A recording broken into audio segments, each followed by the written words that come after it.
L'objectif à terme, c'est d'avoir un mur chez moi avec d'accrocher plein d'œuvres d'artistes comme ça.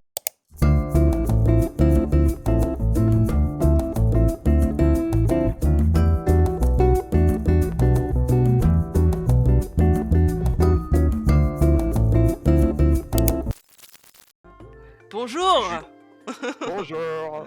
Faudrait peut-être commencer par le commencement. Donc, je crois que tu es un artiste. Je sais pas, je suis pas sûre. J'ai des doutes. C'est ça? Ouais, j'hésiterais entre SDF et artiste, mais je Oh crois que je suis plus proche de non! l'artiste. Oh, c'est horrible! On va rester sur l'artiste, s'il te plaît. Voilà, c'est ça. Bon, j'ai une question pour toi qui a l'air très Ouais, simple, mais je veux une réponse sincère et honnête. Bon courage.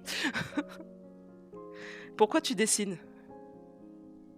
parce que j'ai des mains et elles peuvent tenir des crayons. Non, je veux pas cette Eh réponse-là. bien, à la base, je pense que quand j'étais gamin, je dessinais juste parce que ça m'amusait, quand j'étais petit. Genre quand je recopiais mes jaquettes de Zelda, de Sonic, etc.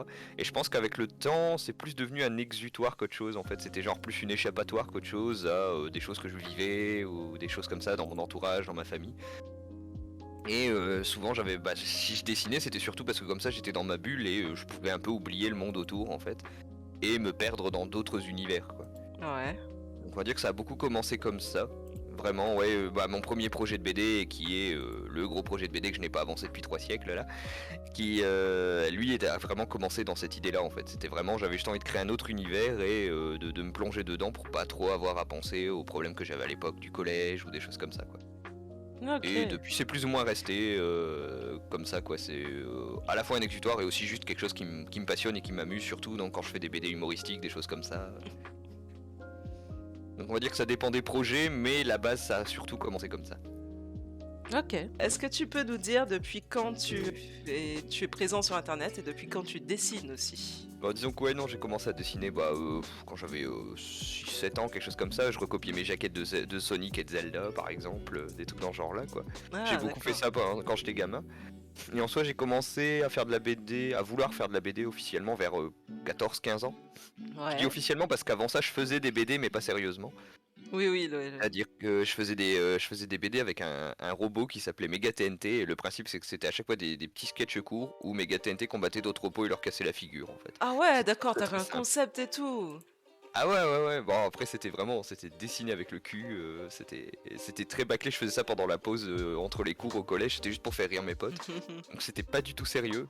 Et j'aurais bien aimé pouvoir montrer tout ça, sauf que toutes mes BD de Mega TNT ont été perdues dans le néant et je les ai jamais Non. retrouvées. Je pense que mon père a dû les jeter un jour. Ah, putain. Ah, la tristesse, quoi. J'avais fait un classeur, j'avais un classeur bleu sur lequel j'avais même collé un stickers Mega TNT et tout. C'était vraiment. Ouais, Ah, t'étais il y à avait fond. tout. J'avais commencé une BD longue en plus. Bon, elle faisait 6 pages, mais c'était long pour l'époque. Oui. Ouais, dans cette BD là, il rencontrait son prédécesseur qui était Giga TNT et qui était en fait Mega TNT en méga plus gros et en méchant. Mais il y a un concept et tout, c'est trop cool. Moi, mes premiers projets BD, si j'essaie de les résumer en 2 minutes, c'est impossible, hein. Donc voilà, Mais méga TNT du coup. voilà, Mega TNT était la genèse de ce qui arriverait ensuite. Et après, ouais, c'est vraiment vers 14-15 ans que je me suis vraiment mis à la BD. Ça a été le déclic d'un seul coup. Je me suis dit, mais attends, je dessine, mais pourquoi j'en ferais pas des BD en fait?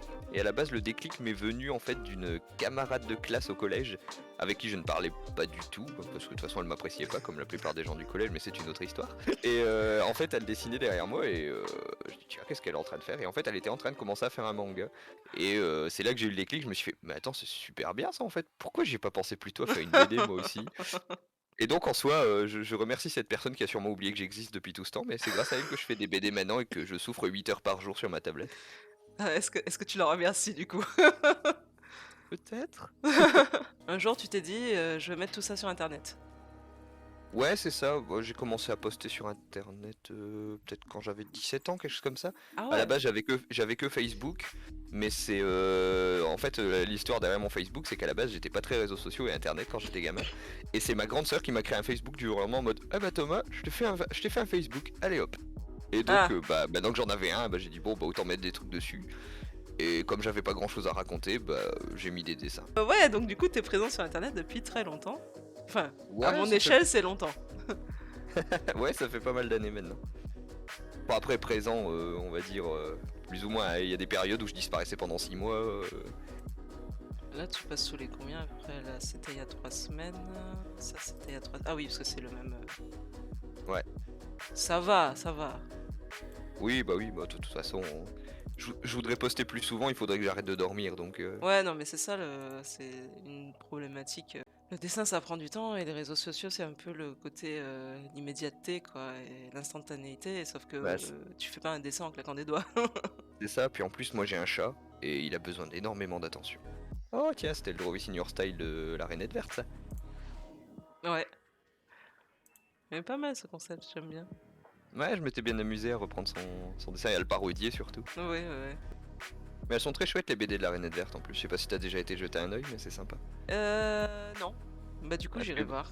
ouais, elle fait beaucoup de. Parce qu'elle est très intéressée par tout ce qui est la faune et la flore, et elle fait beaucoup de petites BD, on va dire un peu éducatives entre guillemets, et Ah. humoristiques sur les insectes, sur différents animaux et tout ça, et c'est très sympa. Dernièrement, elle a travaillé pour des livres pour enfants justement, sur type Ouais, c'est vrai que Sciences et Vie ou quelque chose comme ça, je crois. ça s'y prête bien, ouais. Oh, c'est trop beau Mm. ça. C'est pas Ouais. mal. Tu dessines en autodidacte, t'as fait une formation. Ah, bah, j'ai été autodidacte pendant facilement plus de 10 ans. Enfin, de Ouais. mes 14 ans, on va dire, à mes ouais, 21, 22, quelque chose comme ça. Donc oui, à peu près 10 ans. Et à la base, je voulais entrer à l'ESAT de Roubaix, mais à l'époque, comme j'avais fait un lycée électrotechnique et que l'ESAT, ils sont un petit peu discriminatoires sur ce genre de choses, ils ont fait Ah. Ah, tu viens de l'électrotech, bah c'est que tu sais pas dessiner, on veut pas de toi. Ah bah oui, Et donc, je me super. suis retrouvé comme ça à faire Ah, bah chouette alors. Donc je suis parti faire du cinéma finalement. Et D'accord. j'ai fait 2 ans de ciné, après je suis reparti dans une licence d'art plastique qui m'a pas du tout appris à dessiner, mais à faire surtout n'importe quoi. C'est l'art contemporain, quoi. C'est important aussi, faire n'importe quoi. Ah, je me suis bien amusé pendant 3 ans, mais au bout de 3 ans, j'en ai eu assez. Je me suis dit, je veux pas faire un master derrière ça. C'est rigolo de faire nimp, mais au bout d'un moment, j'avais envie de retourner faire des BD, moi. Et donc, c'est après tout ça que je suis allé à Saint-Luc-Bruxelles pour faire une licence de bande dessinée cette fois-ci. D'accord. Je savais pas que t'avais fait du cinéma aussi. J'ai fait 2 premières années, donc j'ai même pas fini la licence ou quoi, mais. Et puis c'est Ouais, l'histoire derrière qui est un peu rigolote, c'est que c'est un peu un hasard parce qu'en fait à la base je visais déjà la fameuse licence d'art plastique ouais. et il y a eu un gros, semble-t-il, un cafouillage dans les inscriptions où je me suis trompé Ah, d'endroit. Je sais pas trop ce qui s'est passé, c'est un peu obscur, mais le jour de la rentrée je suis arrivé et je me suis posé, ils ont fait bon bah bienvenue dans la licence de cinéma, je fais ah ok. d'accord. Bon bah allez, tant qu'à faire, je vais rester là voir si c'est sympa. Et du coup, qu'est-ce que t'en as retiré de ces 2 ans de cinéma Parce que Que ça a dû vachement te servir quand même pour ouais. te donner un autre Ben regard sur les choses, peut-être. ouais, c'est vrai. Le premier truc que j'ai retenu, c'est que je déteste la nouvelle vague française, surtout Godard, et que les profs l'aimaient énormément, donc on s'entendait très peu. Ah, c'est vraiment ce cliché-là. Oh putain. Ah ouais, non, oui, c'est pour ça que je suis parti aussi, c'est que il y avait des choses intéressantes, hein, il y avait des cours qui étaient sympas, mais t'avais quand même beaucoup de cours où c'était oh là là, la nouvelle vague française, oh là là, les meilleurs films du monde, oh là là, analyse ce film de cette manière-là. Ils nous demandaient d'analyser, donc pour moi c'était de donner notre avis quand même. Le Ouais, principe, c'est logiquement. chacun analyse un peu différemment, c'est un peu comme la philo, tu vois, des choses comme ça. On interprète tous différemment. Et ben non, en fait, eux, ils voulaient juste qu'on prenne le livre du pote de Godard qui disait que Godard c'était trop bien et dire que Godard c'était trop bien, en quelque sorte. Il y a la bonne et la mauvaise analyse. La bonne, c'est quand tu dis exactement ce qu'on veut entendre. C'est tout à fait ça. Et Oh donc, je putain. m'entendais très peu avec les profs et j'étais un peu le cancre de la classe. Et le pire, c'est que en fin de deuxième, première année, en gros, quand j'ai dit au prof que je partais, le prof il m'a dit oh, c'est dommage parce que j'aimais beaucoup tes analyses. J'étais en mode quoi? Mais ouais, en gros, il m'a carrément avoué que, genre, il voulait pas de mon analyse parce que c'est pas ce qu'il voulait entendre, mais qu'en fait, c'était pas con ce que je disais, quoi. Donc, c'était Ouais, un peu comment dire, la contradiction.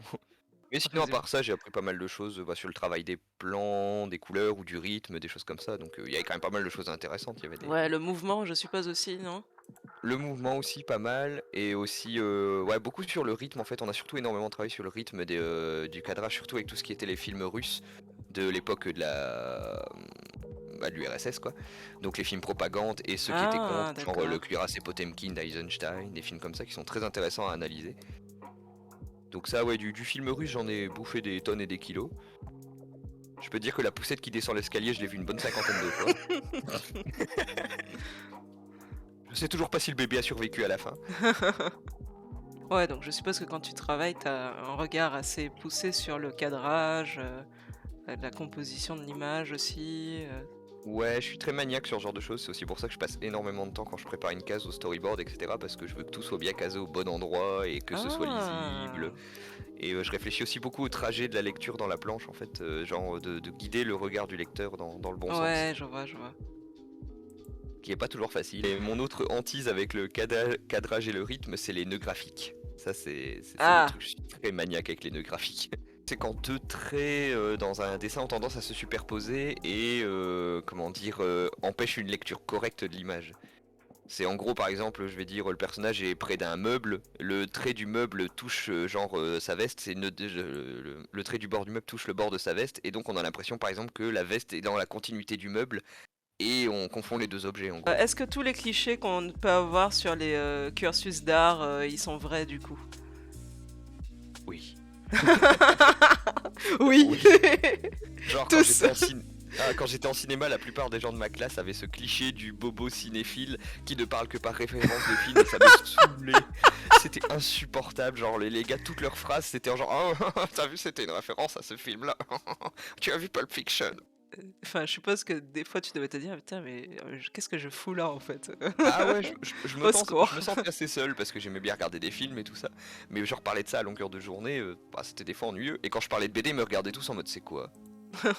À Et quoi donc je suis ça en mode sert? Ça bouge d'accord, en pas, fait. ça bouge même pas, c'est nul. Ouais, c'était assez hallucinant que vraiment la plupart des gens étaient vraiment que cinéma, mais vraiment cinéma en mode vraiment je regarde des films pour ensuite me la péter le lendemain et dire j'ai regardé ce film, tu sais, ils Ah faisaient pas ça pour se non, cultiver eux, ils faisaient ça pitié. pour dire regarde comme j'ai de la culture. Le Et genre de donc personne qui parle bien, mais tu sais jamais si elle a ressenti quelque chose en regardant le truc ou si elle a oui, juste c'est ça. absorbé sans trop se poser de questions, quoi. Oh non. Oui, c'est ça, puis tu sais, qui vont regarder un grand classique, que tout le monde a décidé que c'était un grand classique, et qu'ils aimaient ou pas, ils vont dire oui, oh, c'est un chef-d'œuvre, tu peux pas comprendre la profondeur de la pensée du réalisateur au Mais moment où du il coup, était si sur les moi je peux pas toilettes la et qu'il a comprendre, pensé au est-ce que toi tu la scénario. comprends, quoi?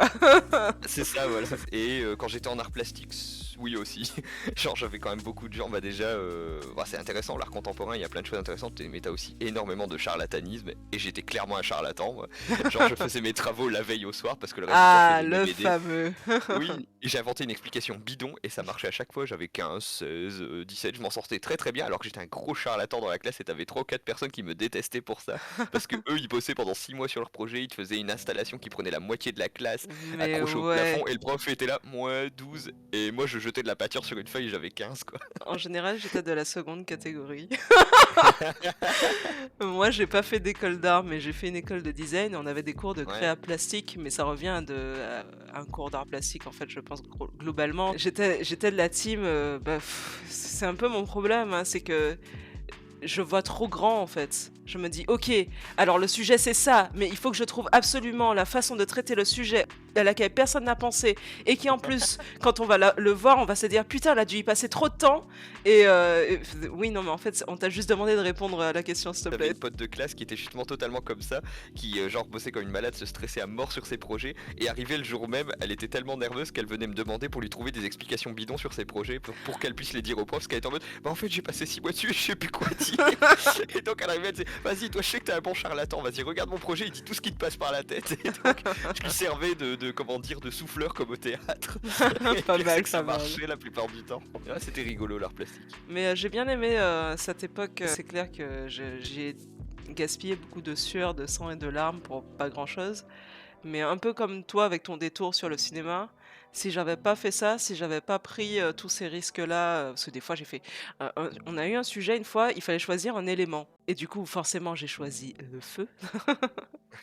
Mais je me suis pas dit, ouais, alors je vais traiter. Parce que tu sais, il y a des gens, ils se sont dit, bon, alors je vais faire. Par exemple, il y a une meuf, elle travaillait sur l'air, ben, je crois que c'est Pepper d'ailleurs, et elle avait Mhm, filmé des volutes de fumée, elle a fait tout un travail autour de l'esthétique des volutes de fumée, etc. Et tout, c'était super intéressant. mhm. Et moi, je me suis dit, ouais, je vais filmer un truc aussi. Mais je vais raconter une histoire. Alors, ça, c'est mon grand truc, hein, évidemment. Il faut toujours que ça raconte une histoire. Alors, ok. Et donc, je vais raconter une histoire sur le feu, mais il y aura jamais de feu. Et donc tout c'est autour d'une métaphore. En fait, c'est le personnage principal qui représente le feu.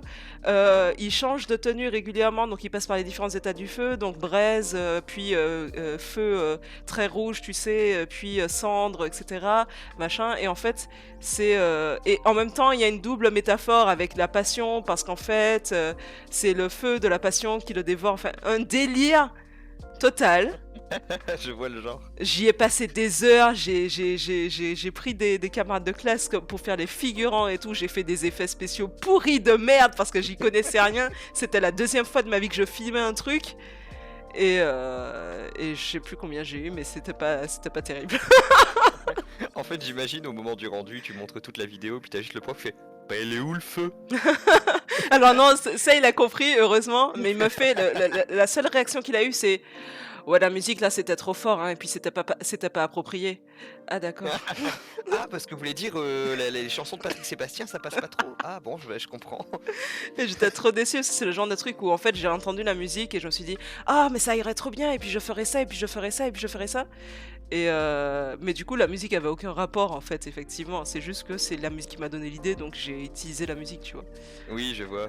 C'est un peu le classique, comme j'en parlais dernièrement avec Pauline, ma coloc, genre les musiques qui nous créent des AMV dans la tête. Mais oui, mais c'est ça exactement. Et des fois ça a aucun rapport, hein, mais c'est juste le rythme, il y a un truc dans la chanson qui fait que d'un seul coup on va faire ouh, je suis parti dans une idée. Ouais, c'est ça. J'ai apprécié qu'on puisse parler des déviations de parcours, on va appeler ça comme ça. Oui, Je bah pense c'est un sujet qu'effectivement qui c'est revient souvent, j'ai important, remarqué hein. dans les discussions artistiques, parce que c'est une question qui est souvent posée et je me rends compte que c'est une question à laquelle je réponds aussi énormément, genre sur les festivals et tout ça, il y a énormément de gens qui me demandent des fois pour leurs enfants ou des trucs comme ça en mode ah ouais mais c'est quoi votre parcours? Est-ce qu'il faut forcément faire une Voilà, école, c'est ça, c'est etc., surtout le etc. côté est-ce qu'il y a une voie toute tracée et en fait, bah non. Ce que je voulais raconter à l'époque et maintenant a beaucoup changé sur beaucoup de plans, mais il y a quand même des thèmes qui restent, des thèmes de fond, Alors, c'est quoi tes même thèmes ceux qui sont pas justement? bah, plus tout ce qui est, on va dire, je tourne beaucoup, bah, pour les BD plutôt sérieuses, autour du mal-être psychologique, le fait de pas forcément toujours se sentir à l'aise dans un environnement qui nous ressemble pas forcément, ou dans lequel on est obligé de se conformer. Et ça tourne énormément autour de ces problèmes-là, et aussi les problèmes sociétaux, que ce soit familiaux, des choses comme ça, les problèmes entre les gens, en fait, comment on arrive à vivre avec l'autre, ou à ne pas vivre avec l'autre, Ouais, il y a un en rapport somme. à l'autre. Ok. Ouais, très ancré dans la plupart de mes projets et aussi une manière de voir les conflits, que ce soit dans une famille ou une guerre ou des choses comme ça. C'est quelque chose qui m'intéresse beaucoup ici en fait de voir comment on peut en arriver à un conflit et comment ce genre de conflits peuvent soit dégénérer ou être réglés en fait. Et que ce soit au sein d'une famille ou au sein d'une guerre, ça peut être très très complexe et Hmm. amener énormément de choses auxquelles on penserait pas forcément en fait. Très Même complexe et en même aussi, temps très ouais. simple, parce que ça fait appel des fois à des mécanismes, enfin, pour le dire vite, un peu immatures, mais au final, enfin, on est tous un peu confrontés à ça, à une forme d'immaturité à un moment ou à un autre. Oui, oui, Et oui. des fois, des gros enjeux se jouent sur des petites immaturités, quoi. C'est ça, qui peuvent avoir commencé sur des petits détails ou sur une simple incompréhension, Mm. mais où il n'y a pas eu de discussion derrière et qui fait que cette chose a dégénéré au point que maintenant il est trop tard pour se revenir en arrière et se comprendre. Et j'ai beaucoup connu ce genre d'accidents Situation. malheureux Ouais. dans mon enfance et j'ai vu à quel point ça pouvait mener très très loin dans certains cas. C'est pour ça que c'est des sujets qui m'intéressent beaucoup. Je suis assez sensible à ce genre de sujet, on va dire. Je vais faire un petit détour par ta boutique aussi, tiens, histoire de montrer un peu. Ah oui. Eh oui, avant de passer à la suite. Tu passes combien de temps à peu près sur une illustration comme ça? Euh... On va La dire, ça question qui dépend laquelle. fâche. Genre, là, celle que tu viens de cliquer, là, on va dire 4-5 heures, ça va. C'est pas... 4-5 Celle-là, heures. ça va. Ok. Mais genre, celle d'à côté, on va plus compter vers les 15 ou 16. Celle d'à côté, c'est celle-là? Non, juste Ah, avant. juste, ouais, ok. Bah, par exemple, l'illustration Heavy ou celle avec la rivière. Juste beaucoup plus long, on va dire. Ouais, après, il y a l'air d'avoir quand même vachement plus de détails aussi. Bah oui, voilà. Et par exemple, les Wilcrotober qu'on voit en dessous, quand j'arrivais à tenir le rythme, j'arrivais à en faire une par jour. Ok. Ça me prenait à peu près ouais, quand même 8 heures, hein, donc c'est pour ça que j'ai pas réussi à tenir longtemps non plus, parce que bah, Ouais, faire mais 8 heures par jour 8 heures non-stop par pendant jour, un c'est mois. déjà pas mal. Moi, je passais pas 8 heures et j'ai pas réussi à en tenir une par jour pendant plus de 4 jours. Je sais plus. Comme j'aimerais bien en faire un livre par la suite, ce serait chouette. Ouais, Oh. ouais, j'aimerais beaucoup faire un livre regroupant tous les Wilcrotober et peut-être des pages avec des croquis ou des recherches et des petits trucs comme ça, je me dis ça pourrait être chouette. J'ai pas la force de tenir un projet aussi longtemps. Pardon. Si je me penche pas sur l'idée tout de suite, si j'essaye pas de pondre un truc tout de suite, même s'il est moche, même s'il est pas fini, même si c'est une bouse, je vais jamais le faire en fait. Je vais juste jamais le faire. Et je vais regarder passer les idées comme ça. Ouais, je pourrais faire ça, ça a l'air génial. Ouais, non, j'ai pas envie. Et je connais ça. J'ai le même problème par exemple avec, comme je disais, j'ai une pile monstrueuse de strip Wicro, hein, j'en ai au moins 15 que je pourrais dessiner. Sauf que comme je les ai pas dessinés au moment où j'ai eu l'idée, bah ils traînent, là ils prennent la poussière, je les entends tousser dans mes fichiers de temps en temps. C'est une preuve de... Comment on peut appeler ça? C'est pas de détermination le mot que je cherche. De ténacité peut-être plutôt. Voilà, c'est ça, oui. Assez Et extraordinaire. justement, je me dis que psychologiquement, justement, si je ne finis pas ce projet, je vais m'en vouloir. Parce que justement, j'ai eu un petit traumatisme par rapport à ça à l'époque où j'étais à l'école, où j'ai fait ma licence à Saint-Luc en BD. C'est que je me suis rendu compte, c'est à cette époque-là, je me suis rendu compte qu'en fait, j'étais quand même vachement lent en fait. Quasiment tout le monde arrivait à finir ses projets, moi, quasiment aucun de mes projets, j'ai réussi à les finir pendant mes 3 ans. J'ai réussi à m'en sortir parce que j'avançais quand même bien, que les profs aimaient bien mes projets, tout ça. Mais ça a été une énorme frustration parce qu'avant Saint-Luc, ça ne m'était jamais arrivé de ne pas finir un projet. Et ça m'a traumatisé au point que c'est vraiment un traumatisme. J'ai encore des périodes où je suis en mode où je m'en veux d'être lent, etc. Parce que Saint-Luc m'a traumatisé là-dessus, quoi.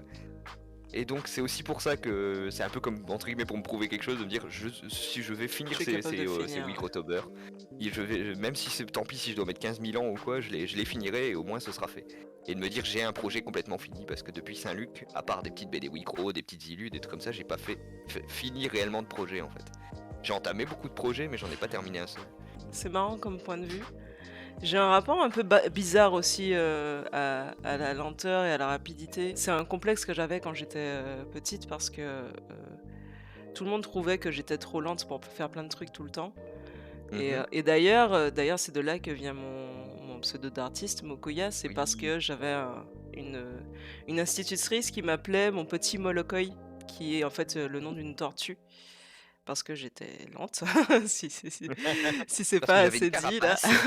Oui, voilà, et puis c'est devenu parce que j'avais une carapace après, mais bon, ça c'est une autre histoire. Et du coup, souvent, j'ai beaucoup de souvenirs d'enfance où on me dit: «Tu es trop lente, dépêche-toi, dépêche-toi, dépêche-toi» tout le temps. Et c'est à partir de la prépa où j'ai vraiment commencé à essayer de travailler là-dessus parce qu'en prépa, on te donne un truc de 15 kilomètres de long et on te dit: «Tu dois le faire en 30 minutes, allez vas-y, bisous». En fait, moi, c'était dans le temps justement entre le moment où tu veux faire un truc et le moment où tu commences à faire un truc. Ce temps-là, chez moi, il peut être, c'est ce que je disais tout à l'heure, il peut être extrêmement long pour rien.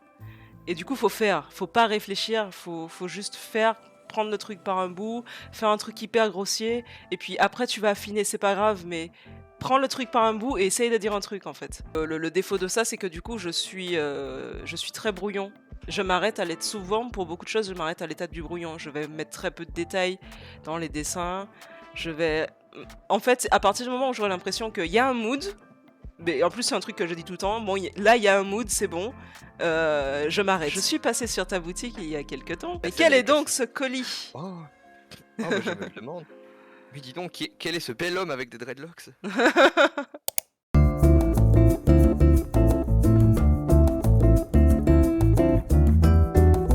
Ce Omoon.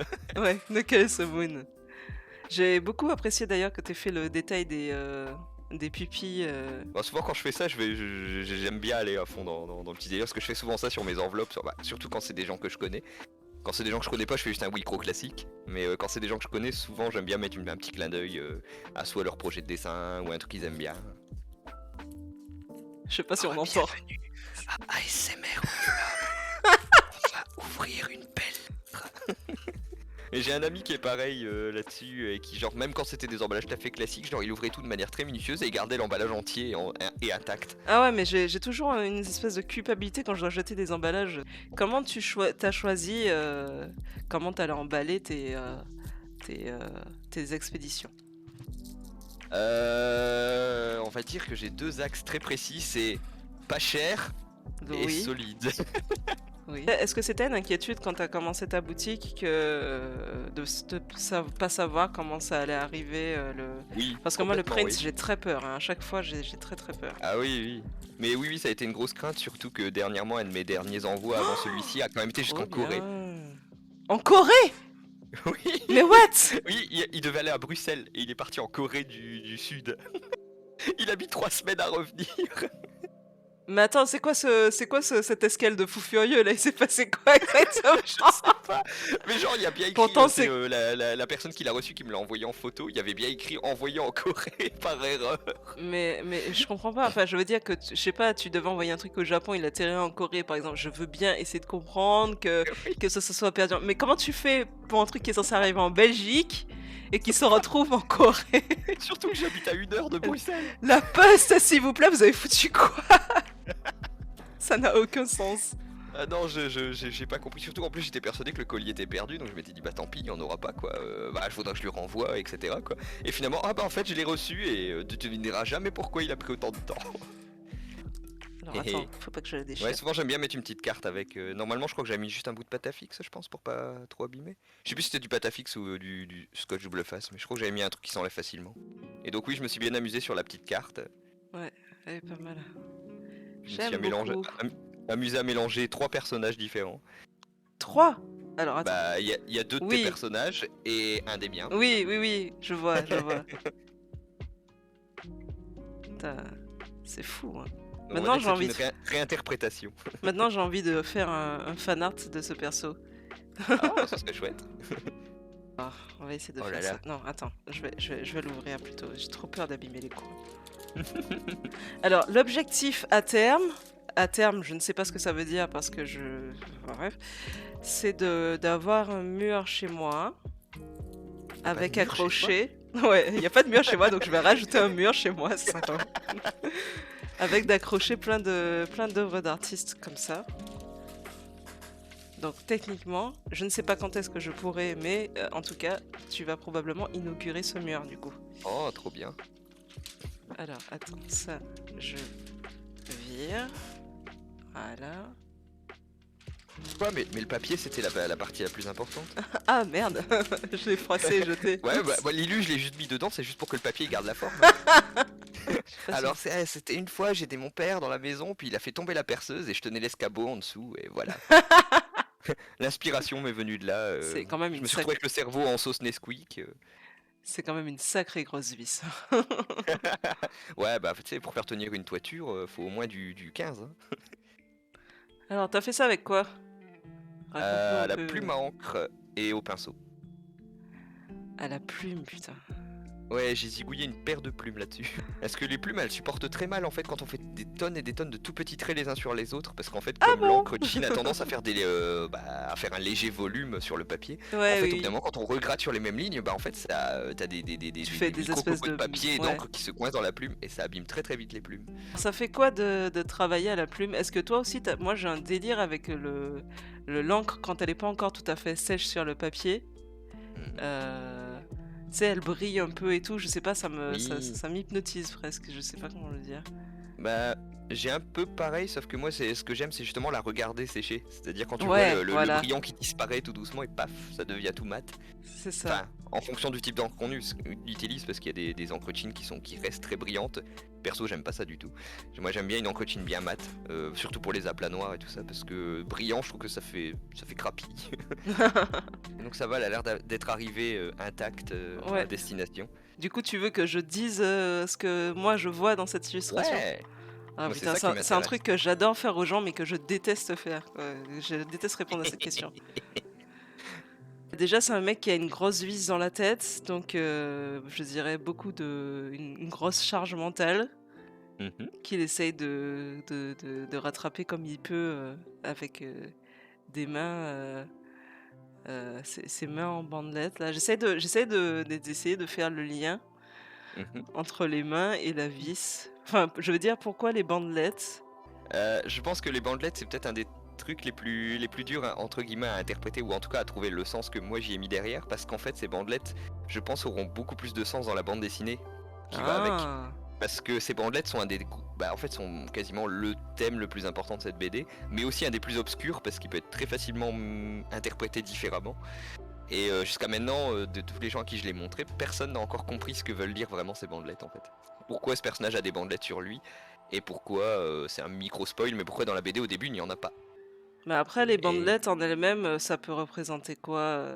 Moi je vois en tout cas le côté, tu de soigner une blessure, il y a aussi le mmh fait qu'à l'intérieur des bandelettes c'est vide, je sais pas si ça enfin je suppose que ça veut dire un truc, c'est très aérien, c'est il y a rien à l'intérieur, mais en même temps à la fin ça fait, une forme qui a de la force du coup, parce que les mains sont capables de retenir la vis, enfin elles mmh. essayent. Ouais, elles font ce qu'elles peuvent. Ouais, elles font ce qu'elles peuvent, ouais. Ce ne sont que des mains après tout. Mais justement, ce qui m'intéresse avec ce projet, c'est de voir ce que les gens en comprennent de leur côté. Donc pour moi, il n'y Ouais. a pas de bonne ou de mauvaise interprétation. Il y a énormément de sens autour de ces bandelettes, puisque c'est un des gros fils conducteurs, c'est le cas de le dire vu que c'est des bandes, de la bande dessinée au taille en fait. Et Elles apparaissent assez tôt dans l'histoire et elles vont avoir plusieurs rôles très différents au fur et à mesure de l'histoire. Qu'est-ce qui t'a, qu'est-ce qui t'a frappé en premier dans l'idée d'utiliser les bandelettes? Est-ce que c'était plutôt, l'esthétique ou tu as pensé au sens et ensuite tu t'es dit: «Ah mais en plus il y a un côté esthétique, qui est intéressant à exploiter», Euh, À la base, j'ai d'abord pensé aux bandelettes pour leur sens. Et ensuite, je me suis dit, tiens, ça peut être très intéressant parce que je peux les utiliser de plein de manières différentes pour Mmh. raconter ou représenter des choses comme là, les mains. Elles peuvent... En fait, dans le principe de mes illus, ces bandelettes peuvent prendre énormément de formes différentes en fait. Mmh.